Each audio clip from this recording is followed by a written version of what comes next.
dresses? Oh, wala rin. Let's move on to Ninang Maricar Francia. Where's Ninang Maricar? Ano na lang, iba na lang ang ibibigay. O, sige baby, dali. Yan.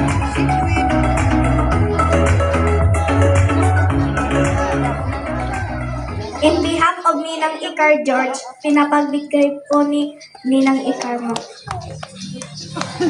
Galing naman ang baby. Okay po, oh. Naka-live ngayon yung sino nga yan? Si J.D. Lynn, patingin nga, oh. J.D. Lynn. J.D. Lynn. Oh, message mo sa yung sa birthday celebrator, dali. Mag-message, ikaw mag-message. Hello? Rinig ba ka? Kaya nga ni kainuko nga. Magsalita ka na, magsalita ka na. May Yaks, naka-FB. Okay na yun, okay na yun. Thank you very much, J.D. Lynn. Nanonood siya ng, naka-video call siya ngayon para nakikita niya yung nangyayari. And let me call on Ate Janelle Lorica. Are you here? Wala rin. Let's proceed with Ate Antonite. Antonite? Paano do you pronounce Antonite? Wrong spelling kung Antoinette. Spelling A-N-T-O-N-I-T-T-E. Dapat Antonite. Antoinette Dangkalan. Hi baby, happy birthday.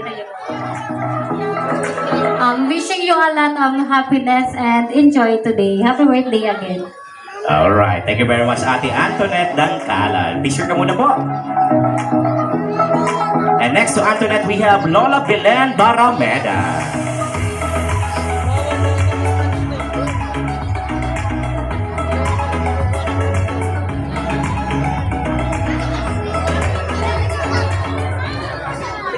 Happy birthday, Baby Georgina. Love you.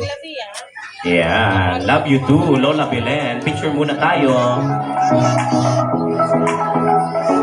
O, basahin ko muna yung message ni Ate J.D. Lynn Maranan sa'yo. Sabi niya, Happy birthday, baby! Love na love kita palagi. Sana palagi mo pa rin akong ikikiss. At mag-I love you ka pa rin sa akin. O, yun.